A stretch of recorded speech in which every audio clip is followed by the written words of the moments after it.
So as Rolfers, we don't diagnose. Sure, that's always on my waiver. That's on everybody's waiver, but what does it mean? And do we stick to it? It's a bit more of an issue for me. And I think people who have this kind of awareness are sometimes a little bit more strict about it. I do notice that when I am in the role of client myself, or sometimes when I'm doing supervision, mentoring, things like that, and I notice how other people talk to their clients. Or even, when I see what clients have gotten from other practitioners, health coaches, some of the material is full of diagnoses. And or I see like a video recording where somebody does a short assessment and whoa, it's nothing but diagnoses. But they don't call it diagnoses, and they wouldn't, they would probably say, well, it's just what I see. It's, it's here. But it's not even what they see.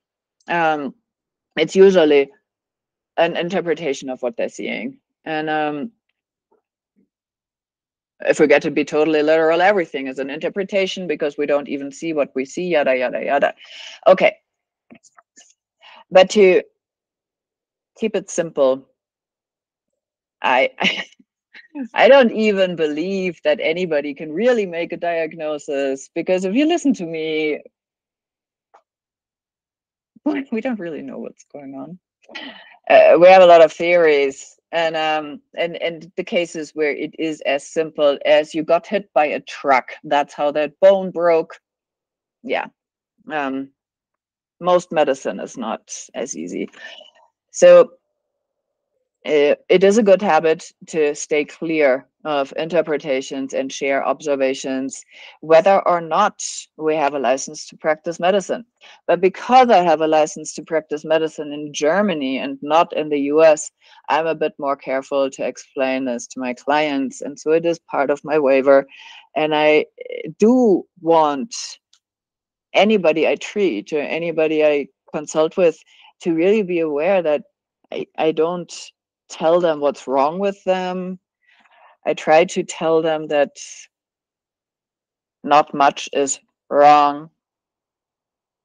There are probably a few things that are slightly out of whack, and most of those are miraculously taken care of by homeostasis, because that is what our system does. And as practitioners, and we're just trying to remove a few obstacles so that everything can find its way into homeostasis easily again. So those are these amazing self-healing mechanisms that some people tell us they believe in. Doesn't take much belief. I wake up in the morning, so there we go. That's what I observe. I don't need to diagnose much to know that, yeah, my body heals itself. Great. Practically, if I'm with people in a learning environment and we're all trying to help each other gain understanding, then I try to really only share what I observe. I look at my classmate here, something odd about this left knee, but I can't really say what. I see a shadow on the inside that I don't see on the inside of the other knee, and I don't think it's that light, because there's also light on the other side. So that's what I'm looking at right now. Somebody else have an idea? That's how it would truly sound in a classroom. If this is in my practice, I think for my client, that would not sound particularly helpful. So what I would say is, okay, let's look at your knees. If you bend them slowly, please. Okay, straighten up again. Try to do that again. Okay, even slower. Stop here. And slowly come up again. What did you feel in your right knee and in your left knee? And can you compare this? I'm pretty much not saying anything. Now, the client might ask me, what do you see? And then I tell them, I saw something around the left knee, but I was not able to understand correctly what I was seeing. It looked like a shadow and I couldn't relate it to the lights in the room. So I just had you do a couple of things that might make it clear to me. And it did become clear with movement, which I often use to clarify what doesn't make sense statically. And so there is a little wobble in the knee. And maybe there was something that I noticed in standing that seemed like a shadow to how I visually interpreted what showed up. So you made it clearer by moving, but of course now I need to know how you experience that. Certainly no diagnosis whatsoever. And in most of those cases, my clients give me the diagnosis.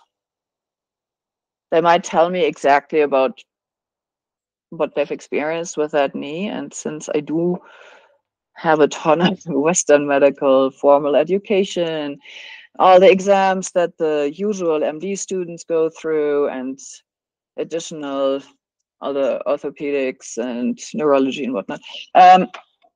Yeah, I probably have some sort of diagnosis potentials in my head. And because I read so much research, I would never make a diagnosis, even if I were an orthopedic surgeon, because I would also know how often saying that osteoarthritis would be totally wrong, and it would probably be osteoarthrosis in most cases anyway.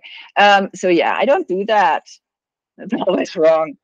And I mean, that's the problem when practitioners are relying on textbooks instead of looking at actual research. But this gets us into a lot of more discussions.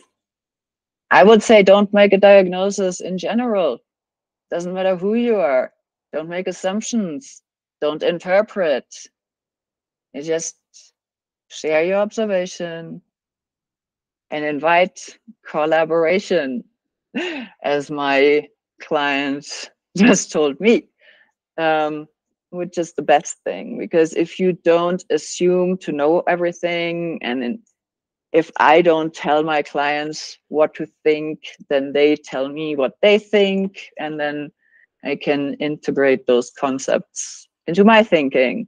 And so now one of those concepts is share an observation, invite collaboration. Thanks.